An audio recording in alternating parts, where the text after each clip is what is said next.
a good top line. How's nobody thought of that yet? Oh, what's up, y'all?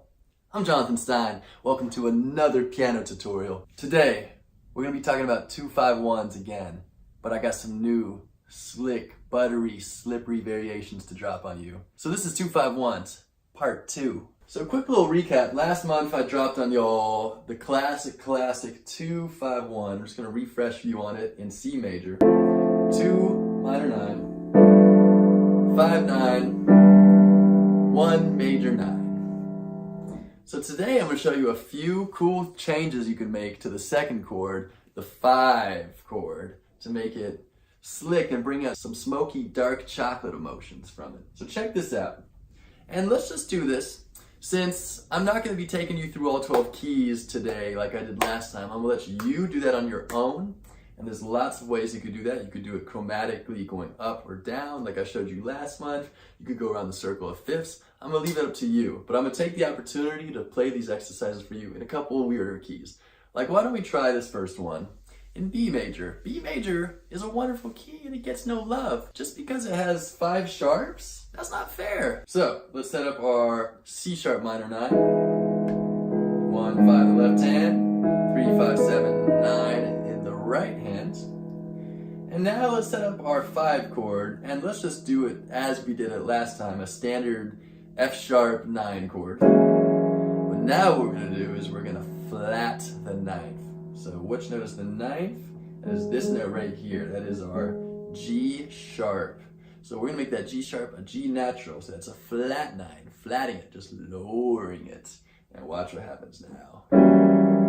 Ooh, what is that? I feel like I'm in 1920s Paris right now. And some beautiful girl is walking by with some long lacy dress and it's all dripping down to the floor and she's got long pearl earrings and one of those super long cigarette holder things.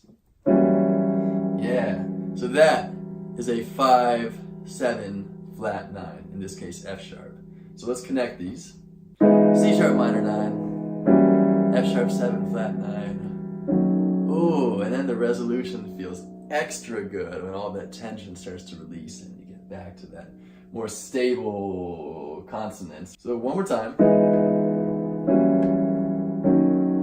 Awesome. Awesome. Let's just quickly do that in one more key. Da da da da da. I'm just gonna do it randomly. All right, we're gonna do it in D major. So set up for our 2 chord. It's gonna be E minor 9. And here we go. First, find your regular 9 chord. And then just lower that 9. Yeah, there it is. And then resolve it. D major 9. One more time. Woo. Beautiful. Are you ready for another variation? That's what I thought. So for this next one, pick another random key. B flat. Why don't we? So we're going to start with C minor 9. So now for this next chord, the 5 chord, we're gonna build it up just like what we just did with the 7 flat 9, but this time we're gonna keep our pinky exactly where it is so that it's gonna be a 13 flat 9. Check this out. Oh, this one gives me goosebumps. All right, let's take a look at what's going on here. Got root and 5th played with the left hand, why not? We've got the 7th, that flat 9 which we just introduced, which hits you in all the feels. 3rd, we need that. And we just did a normal 7 flat 9, which is this, which is lovely, but now we're keeping the pinky down, so that's a 13 chord. Ooh, I love this one. This is honestly one of my favorite ways to play a dominant chord. There's something so special and timeless and mysterious and smoky and drippy and it just kind of has a little bit of every emotion in it. And then we resolve it. Oh yeah, and once again, you're really playing up this thing of tension and release. The dominant chord by nature has a bit of tension, but when you introduce a few of these extra alterations, then you get even more of this, this suspense, this friction that makes it feel even better when you let go. Yeah, all day. Let's do that one more time. Yeah. And this one has a very nice voice leading. Check out what happens. between the 2 chord and the 5 chord, watch what your right hand does. So I'm only going to drip down my middle 2 fingers. That's going to be the pointer and the middle finger. And they go from this position to this position. So they just drip down a half step and then down to the B flat major 9. One more time. Ooh, it's so slick. It's like molasses dripping on a hot summer New Orleans day. All right, one more in a random key. Cool. Yeah, sweet. Let's do that one. Here we go. Our 2 chord, E flat minor 9, A flat 13 flat 9, D flat major 9. Oh, so beautiful. All right, I got one more for you for this chapter of 2 5s. There's so many awesome ways to do these. I'm gonna have to do another vid for y'all. But check this next one out. Random key. I'm gonna call that F sharp because it's good to give the black keys some love. So we're gonna start with A flat minor 9, A flat minor 9, and now this time it's gonna be another 13 chord, but we're gonna flat the 13. So instead of doing what we just did, which was the 13 flat 9, now we're gonna drop that pinky down a half step to this. Ooh. Oh, it's so film noir. Oh my God, I could just see everything turning into that smoky, graining 33mm black and white film. And of course, that sweet, sweet, sweet resolve. One more time, check it out. Yeah, sweet. Let's take a look at what's happening with the voice leading here, right hand. The D flat 7, flat 9, flat 13. I suppose there's many ways to say what this chord actually is, but as long as you know what it is, you're all good. Now, all 3 of the top fingers are just gonna drip down a half step. The pointer is gonna go down to the D, the middle is gonna go down to the F, and the pinky is gonna go down to the A to get that one here. And now we're looking at the 7th, the flat 9, the 3rd, and the flat 13. And then resolve to the 3rd, 5th, major 7th, major 9th. One more time. Another time in a random key. Yeah, we can do G, A minor, D7, flat 9, flat 13, G major 9. Oh, beautiful. One more time.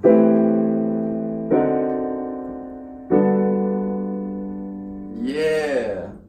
All right, that's 3 more variations for y'all. Now here's what I recommend you do. You could either do the thing where you practice any of these variations or each of them in all 12 keys, just going up chromatically like such. So I'd start in the key of C major.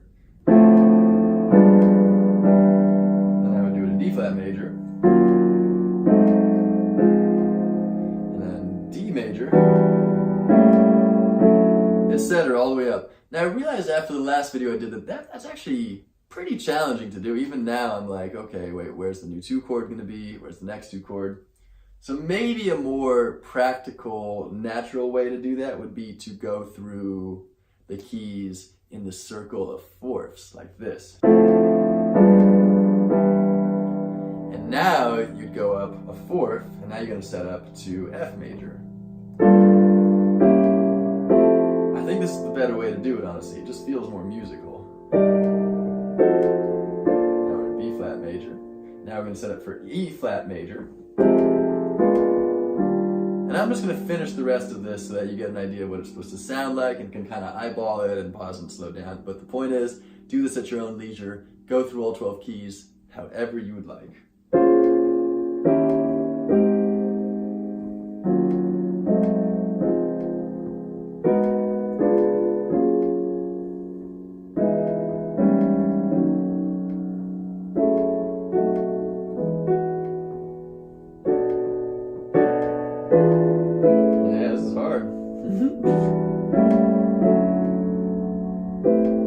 Almost there. And we're back. So that's probably the way to do it. I'm not going to stress that too much. Take y'all time. But before I send you off, I just want to show you something, that these variations are not meant to be separate and exclude one another. What I want to share with you and show to you that is, when you're playing with music chromatically, or just music in general, Anything can drip and morph and bend to the next thing very fluidly. Music is kind of like water. It's never rigid. So you could pass between these variations very fluidly and just let the notes drip and create their own melodies. Like such. Watch as I play this 2-5-1. I'm going to do it in F major now. And I'm just going to pass through all three variations.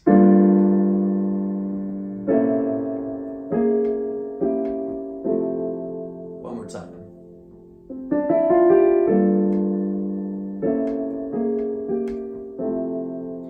It's almost like the top pinky is doing this little melody. You know, imagine some old jazz singer is just going da da da da da da da da da. And it's just all notes. It's just all notes dripping and bending to do what they need to do to make the chords and emotions necessary happen. You could even take that a step further with the inner voices and go between the dominant chord being having a natural 9 and having a flat 9, like such. One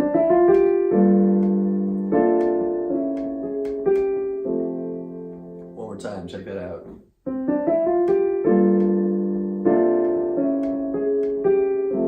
Oof. So everything is just liquid and gooey and drippy like honey. Nothing is rigid, nothing is fixed.